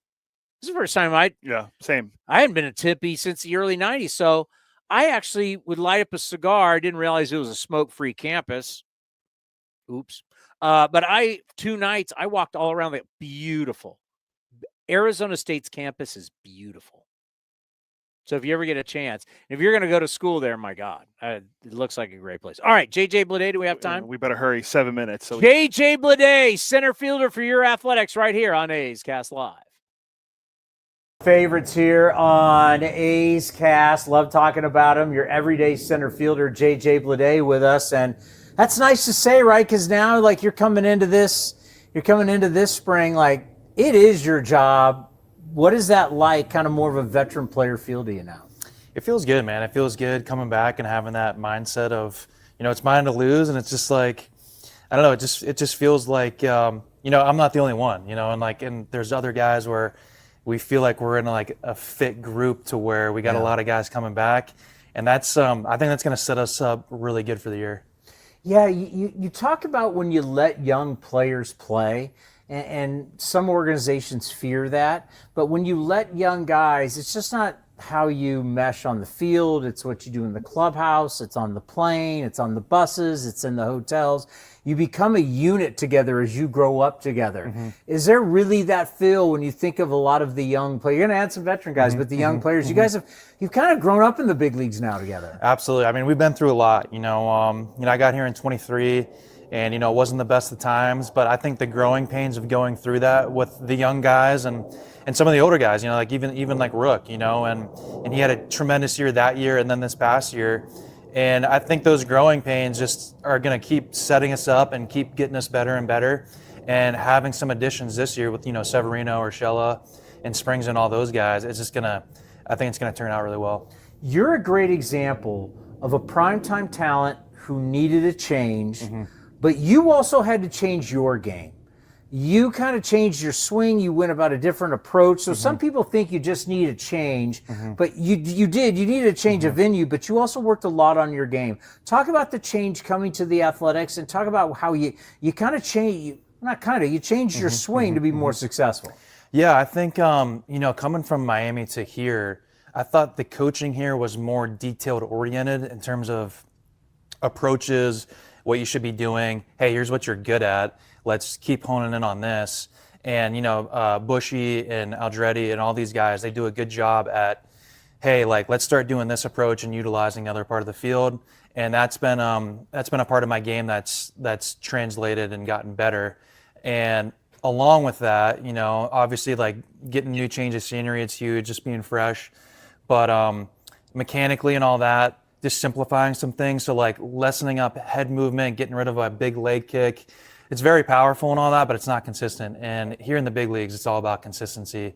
And that's all I was really aiming for. And when I got hurt in 23, I got in the cage right away. And I'm like, all right, I gotta find something that can trust and that can be consistent day in and day out. And yeah, you're gonna make some like little adjustments and tinker here and there, but your swing is going to be pretty much the same. It's just like, what can I do with my swing to make it more efficient? And, that comes with approach and then simplifying some mechanics. And then on the defensive side, you knew you could play center field every day. You knew you could play right field, like you could go anywhere. But what did it mean to you, and kind of to prove to your skipper, who was an everyday center fielder, that, yeah, this is my job, I can play here every day? I think coming into spring, I mean, like of last year, I went right out to center field. I'm like, I know I can do this. I'm gonna give my best effort because I know I can play left. I know I can play right. If I can play center, then like you can play anywhere. And, Kotz is great. Kotz is, talking some smack every now and then to kind of push us and always get better. By the way, he's kind of at times been hard on you. I mean, especially us that, he would say he judges you differently than the other outfielders. I think he sees some of himself in me, and that's a good thing. And, he's going to push me for the better, and not only me, but all the other outfielders. But he's just a good guy to lean on for those, for that position. And he was really good. He was a grinder. And there's definitely some things I can still improve on, but that's just the way of the game. The more experience you get, the more you're going to know, and the more data teams have on you. It's just, it's always growing.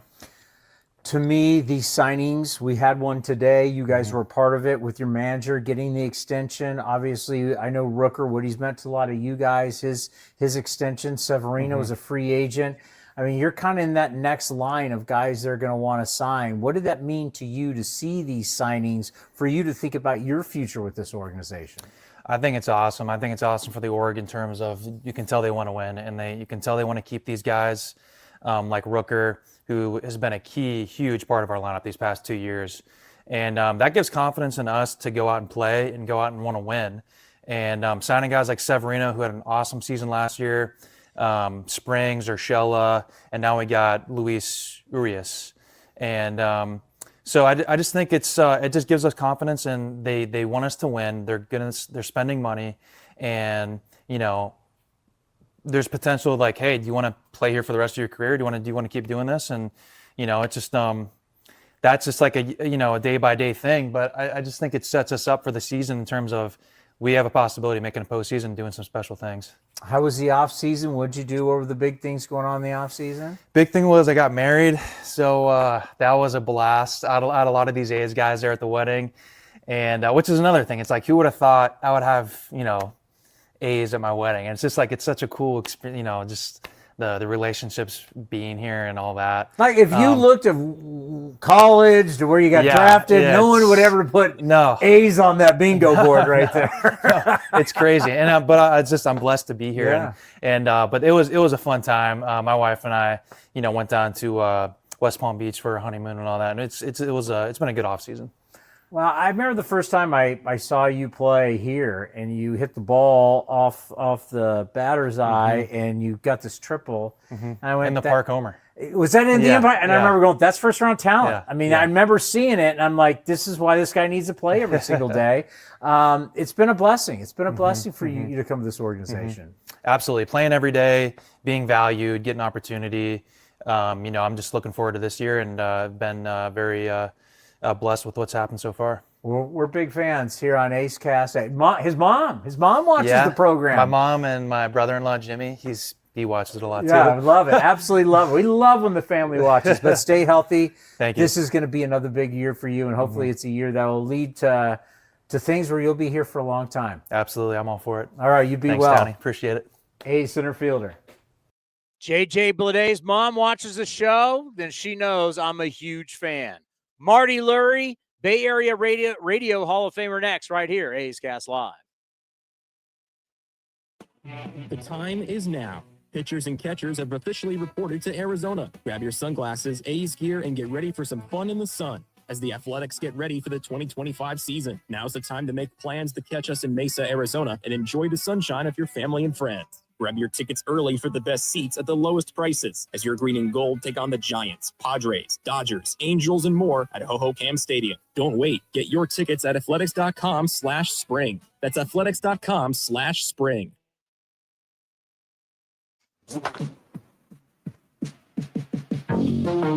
A's right fielder Lawrence Butler joined Chris Townsend on A's Cast Live to talk about him being a symbol of the organization. I mean, it means a lot because it just shows me how much, they value. I love the A's. I love the organization from the grounds crew to the trainers. I mean, I just love everything about it. I bleed green and gold.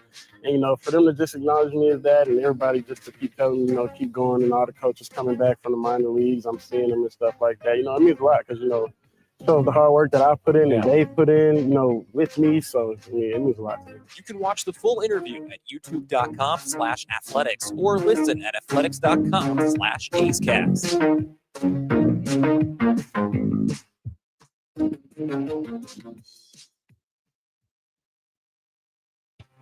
The A's YouTube page is your go-to destination for A's video content.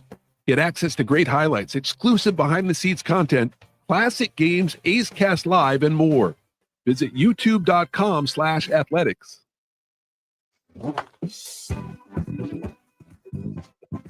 A's lefty JP Sears joined Chris Townsend on A's Cast Live in Mesa to discuss his ability to take the ball every 5 days.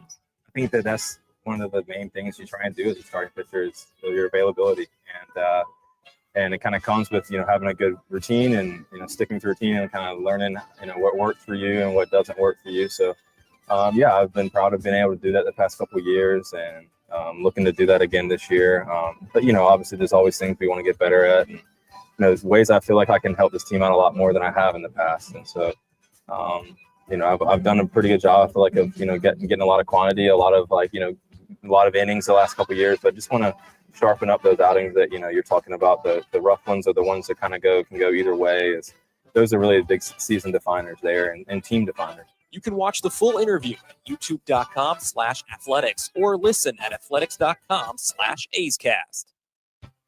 The A's YouTube page is your go-to destination for A's video content. Get access to great highlights, exclusive behind-the-scenes content, classic games, A's Cast Live, and more. Visit youtube.com/athletics.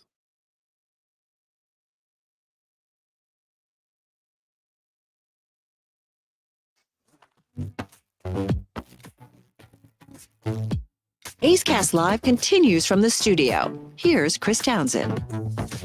Well, now joining us here on A's Cast Live, he is truly one of our all-time favorites. He is more than just radio because he's now streaming, he's now video.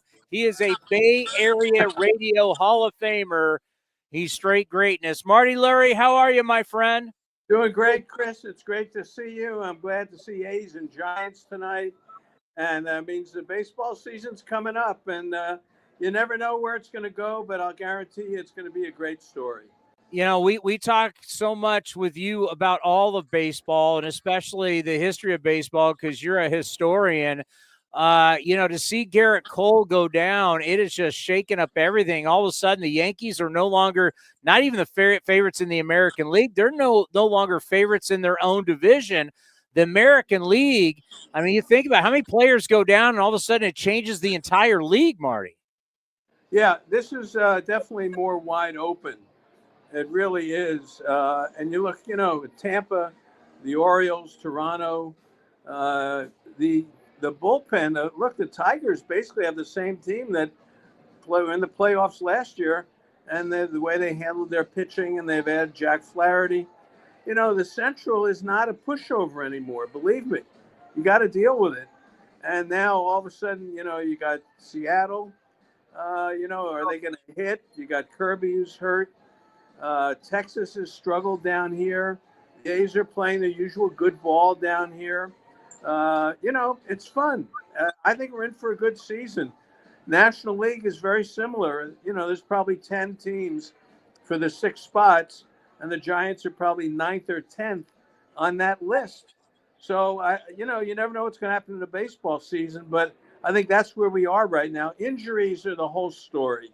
Yeah. That's the story. If you can stay injury-free and you can't win without pitching, but you better pitch. And that's the other thing.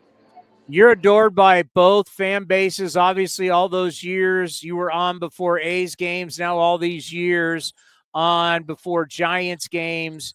How many years have you been? Obviously, you were a very successful attorney back in the day, but ever since you hung that up, how many years have you been broadcasting? This is year 30, believe it or not. I was just talking to Ken Korak. He came to the A's the same year that I started my broadcast career in '96. So this is season number 30, and I just saw the captain, we call him, Ken Korak, and he took over for Bill King. Of course, I saw Jenny tonight, Chris Carey tonight, and they tell me you're going global, whatever that means. Is that true? Well, if I'm going global, I'm taking you with me because you need talent. Talent's got to bring talent. So if I go global, I need you on this ship. All right. Well, whatever. But, you do a great job. It's always a lot of fun to be on with you. What do you think of the A's team? I'm anxious. You know, I was having this conversation today with someone. The A's love to beat the Giants. You know, in '89, Sandy Alderson would do anything to beat the Giants, and they did in the World Series. But what do you think of this ball club? They got talent. When you start looking at our roster, we have talent. Like the young kids have started to grow up. How many years, Marty? We looked out on the field and like none of these guys are A's draft picks.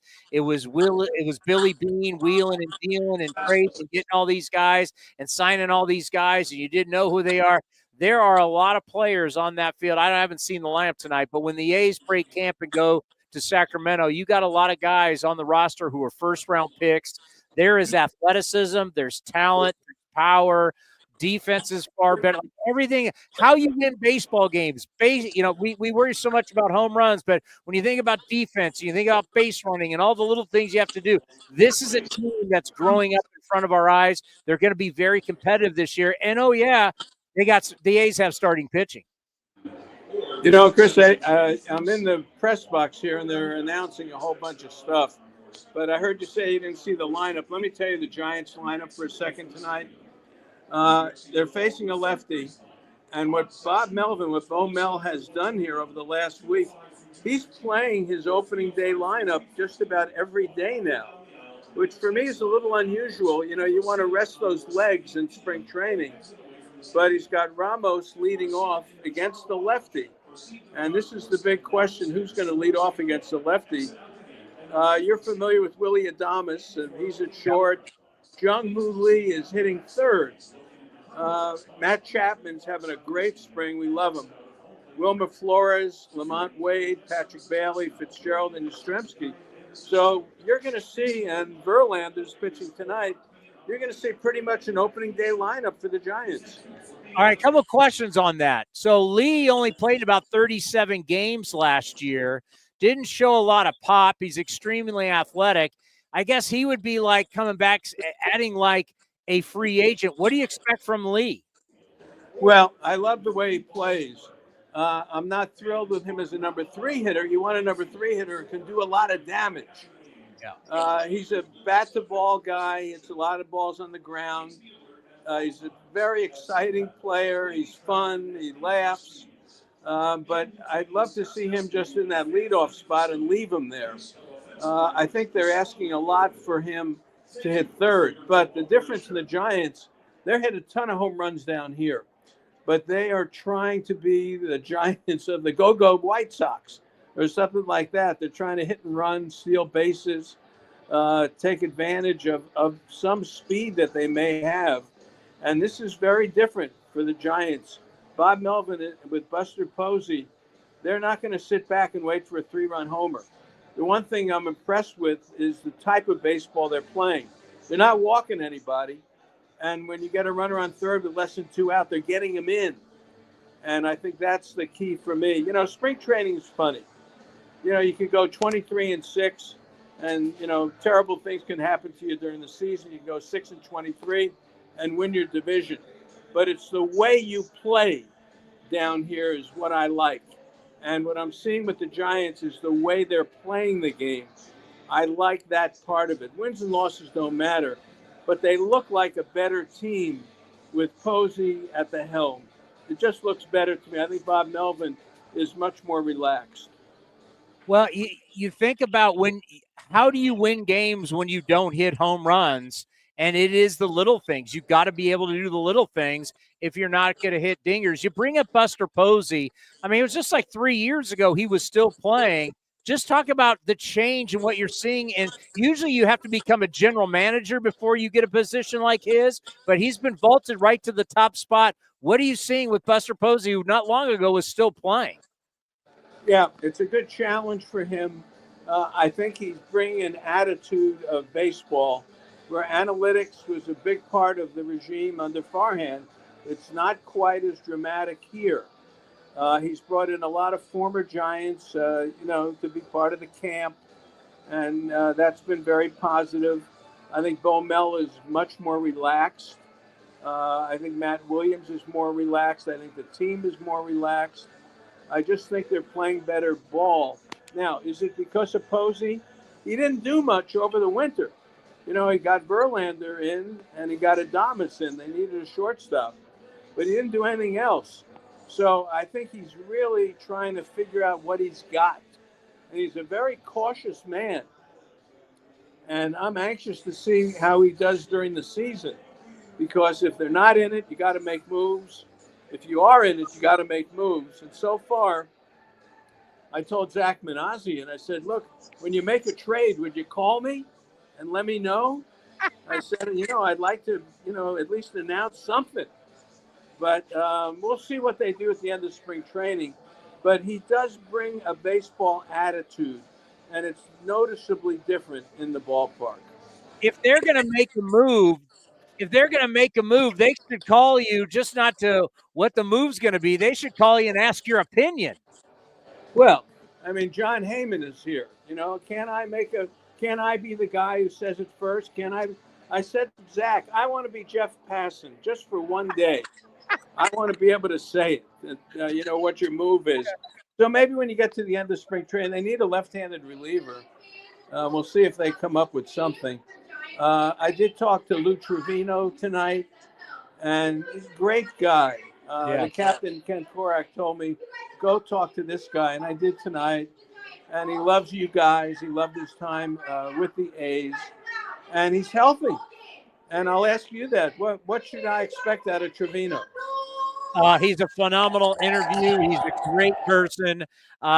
Big-time fastball, and when he's got the fastball-slider combination and he gets going, he has the ability to close out games, but then there's it can go off the rails. He's really kind of hit-or-miss guy, but as he gets older, now he's come back from Tommy John, maybe he can shake that, but when he's got it going, I mean, Lou Trevino can just absolutely blow people away. You know, I want to ask you about this Bryce Eldridge kid. Obviously, people are talking about him as a very, very special talent. We've got Nick Kurtz, who was the number 4 overall pick out of Wake Forest last year in the draft. But tell us about Eldridge, and when do you think we're going to see him on a full-time basis in San Francisco? Very good question. The captain and I talked about that this morning. Your guy is from Wake Forest. He's a college player. You know, when you get a college guy, and there's a lot of college players making their mark down here at Kansas City's, got the kid from Florida. They got Wyatt Langford in Texas. They've got players. The Angels have a couple. Your guy is very special. Eldridge is a high school kid, and he was basically a pitcher and a DH. And he never played any other sport. So his footwork is really from zero. And they got to teach him how to play first base. He hit one big home run against Texas the first weekend. Then he had another hit. Then he struck out 9 times in a row. So he's in the minor league camp. He's 20. He's got a nice swing. It's a big swing, but it's a powerful swing. But they got to find a spot for him. So Kurtz, you know, at Wake Forest, he learned how to play baseball. This kid has got to learn how to play baseball. Will we see him this year? I hope not. And I hope they take their time with him. But the bat looks like it could play. But he's just a kid. And he never played any other position. He was a DH and a pitcher. You know, and he said before the draft, hey, I'd like to try right field. Well, I'd like to try being an NBA point guard too. You know, you really have to do what you can do. This is the big leagues. So we love him, but I want to see him play a nice season in the minor leagues and see what they have. All right, I got a bunch of questions about baseball beyond the Giants, but just quickly, when you start looking at Verlander, Logan Webb is a guy that's going to give you 200 innings and he's going to give you 30 starts. Robbie Ray, what's it going to look like coming back from Tommy John? He got to pitch a little bit last year. Jordan Hicks, converted closer. Seems like that was a good idea. Willie Adames added for power. Overall, what kind of team do you think the Giants are going to be compared to the Dodgers, the Diamondbacks, and the Padres in the West? I think they're going to be a pitching-dominated team. I think they're going to be a team where they have to stay healthy. I don't think they're going to score a ton of runs. I don't think they're going to hit a lot of home runs. I think they've got to learn how to do situational hitting. But they will be a pitching defense team, much better than last year. The starting rotation, with Verlander in there, with Jordan Hicks in there. I'm not sure who the fifth guy is going to be, but they've got a ton of bullpen guys. They could use a lefty in the bullpen, but this is a team that's going to look. Chapman. Chapman's better than I thought. I want to tell you, he's getting better. And you get Adames next to him. Chapman takes everything to his left. Adames can play up the middle. He doesn't have to ever worry about it. And Fitzgerald is decent at second. First base, I was hoping that they would go out and get a Pete Alonso or something like that. But Lamont Wade is here. Flores is here. I think first base is a fluid position for this team. But it'll be a pitching defense team. These other teams, the Padres, Dodgers, Diamondbacks, they're going to score 700 runs. The Giants may not do that. All right, you have studied baseball throughout all the decades, and you followed how teams went about their business. I'm just real curious. What do you think about the Dodgers deferring over $1 billion? They're able to do it in this CBA, but this whole strategy of paying guys years from now, stacking up all this talent, you don't have to pay them now. How do you, as a baseball historian, how do you feel about the way the Dodgers have gone about their business? Well, I just think you have to deal with them. Look, the Yankees did this for years, signing all the players before the draft. The Cardinals used to do that.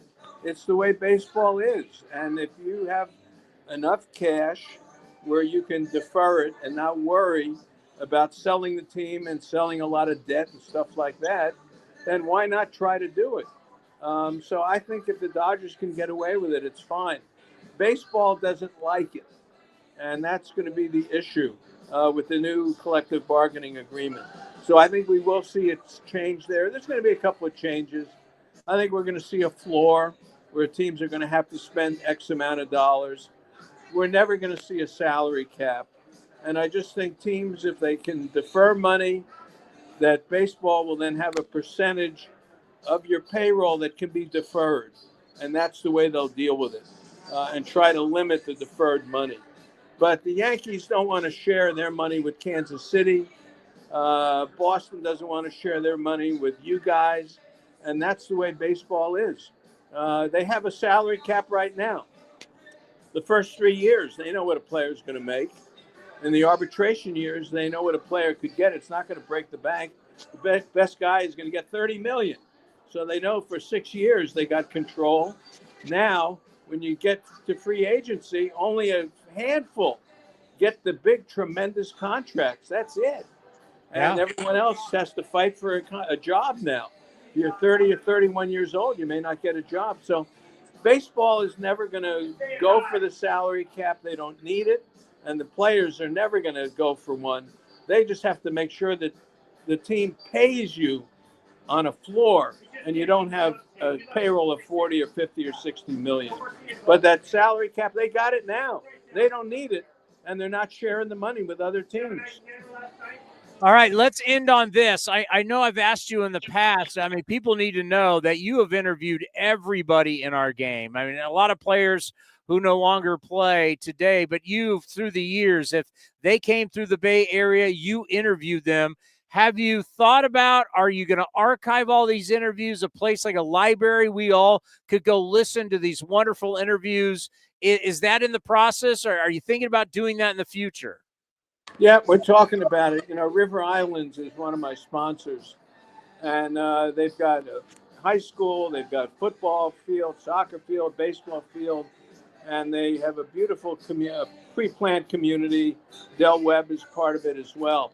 They're going to do it downtown, and they've talked to me about having the Marty Lurie room, where we have all my interviews archived, and with the way we have, pictures today, and with the AI and all the stuff that goes on, I can have an interview, with Ryan Christensen, from the year 2000, and then they'll put up a picture of him talking. So it'll sound like he's talking in the interview. So we're talking about something like that. But I did start a YouTube channel, and it is Marty Lurie and Friends Talking Ball. And it's been pretty exciting, and it got over 1,000 subscriptions. But Chris, I want to talk to you on YouTube. I want to talk to you about your grandfather. I want to talk to you about your feelings about baseball. So it's really Marty Lurie and friends talking ball. And we're not worried about sound bites and things like that. So that's underway. And yeah, look, I've got a lot of interviews, and we'll have to find a spot for them. But River Islands, if they can make the Marty Lurie room with all my stuff, that would be wonderful. Have you come up with a number of how many interviews you have? It has to be in the thousands. Yeah, it is. Because don't forget, when I did the A's pregame, 98 to 09, I would have maybe 5-6 interviews a show. Yeah. And I would do this for 162 and the playoffs. So just do the math. From 98 through 09, I did that before the A's game. And then, of course, I did interviews, and I did a 3-hour pregame for the Giants from 2010. Now my pregame is an hour. I'm an hour on Sunday. I'm Charles Kuralt. I'm on the road. I'm, the old Charles Kuralt show. 1 hour Sunday morning. It's Marty Lurie talking ball.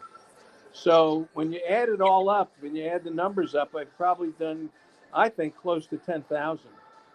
Yeah, well, and don't forget your 7-hour post-game shows too. Don't forget about that. Come on, they're the best. I'm going to be on tonight with your brother Larry Krueger, who's doing the post-game show tonight. And I said I'd call on the way home. And you guys work so hard. And I'll say this to you a million times: nobody works harder than you do. And Larry, what he's created on YouTube is fabulous. Yeah. And I really admire what you two have done, and with the pie shop, and just everything you do is first class. And the A's are so lucky to have you. Believe me, I know how hard you work, and you do a great job. You really do. Well, you are the best, my friend. It is always an honor to have you on the program. Can't wait to have you on throughout the year. You mean a lot to A's Cast. You mean a lot to the A's fan base. So good luck. Talk to you during the year. You be well, my friend. Yep, they're making a movie about me. Baseball Mensch, MENSCH.com. The trailer is there, baseballmensch.com. Great stuff. We'll talk to you, Marty. All right, bye, Chris. You can tell once the national anthem go, there's no way he can hear me. Well, I just love that every time you had to ask a question, that the camera pan and it's loud. He'd be like, it's loud, right? It's super, super loud. It's always tough. Like spring training, normally, guys are at a ballpark, they can go into a different room and but that man is a legend, an absolute legend. I'll never forget left Tahoe. We were South Lake, left Tahoe, listened to him the whole way home to San Jose. It's 4+ hours. San Jose. Okay. We call it, for you Sacramento people, we call it the South Bay. From South Lake, you guys in Sacramento know, South Lake Tahoe, all the way to San Jose, California, his postgame show won it. It was a random game. It was just his postgame. I mean, I'm known for doing long postgame shows. No. I do them every night, though, but his were weekends, and he just go on and on. Well, I know where you learned it from. Yeah, Marty Lurie. I'm trying to beat Marty Lurie. Well, my God, my last A's for last season, I think the last 3 at home were all over 3 hours, and the last 3 in Seattle were all over 3 hours. Do the math on the time on just the post-game shows alone. 18 hours. I mean, we were doing tremendous amount of, put it this way, our programming before and after the games is far more than the actual games. Now that we have a pitch timer, our content, if you look at this show, the pregame show, the postgame show, dwarfs the time of the game. It's not even close. Yeah, I think our average game time last year, I remember I looked it up first at one point. It was like over a little around like 2.5, 2:45, something like that. I mean, we blow that away with the we at least match it with the pregame show. Well, actually, we'd beat it because the pregame show used to be an hour. It's still going to be an hour. So between A's Cast Live and the pregame show, we're already longer there than the game. And that didn't even count the endless amount of phone calls we take after that. That's what Sacramento's got to get ready for. A lot of people are going to experience that for the first time, is the volume of callers and the craziness after the game. Undefeated. I don't know if you've heard it at all or not in the last few days, but I've been getting a lot of texts from Road Trip Mike because him and Jack and the Renegades are in watching games in the Grapefruit League, and they were at the Pirates game last night, and they're in Dunedin seeing the Blue Jays today. They've been sending me a lot of photos, so it's been cool to see that. So Road Trip Mike, for everyone listening in Sacramento and in Vegas, Road Trip Mike is one of the most famous A's talk callers you'll hear this year. Do you realize that tonight's game, we have the lead radio voice and the lead television face doing the game together tonight? You don't get that. I mean, that's the power of spring training.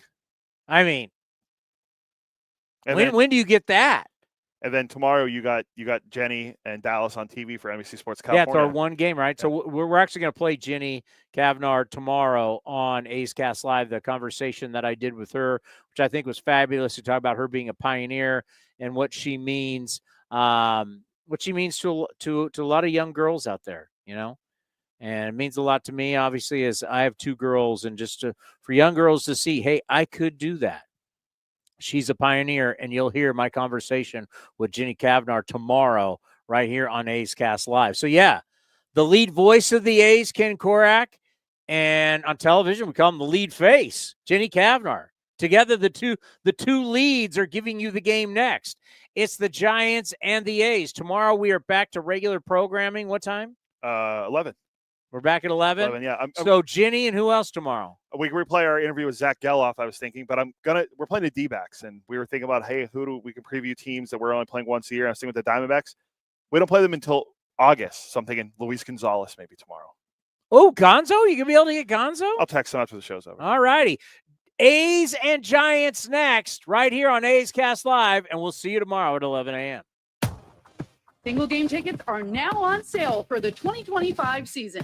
Secure your seats today for opening week against the Chicago Cubs and lots of exciting giveaways, including an A's basketball jersey, a straw hat, and 3 bobbleheads. You'll be nodding yes to our Brent Rooker, Mason Miller, and Lawrence Butler bobbleheads in June and July. More hot ticket homestands as your green and gold take on the Giants, Padres, Yankees, and Mets. Get your tickets at athletics.com/tickets. That's athletics.com/tickets. This has been a presentation of The Athletics.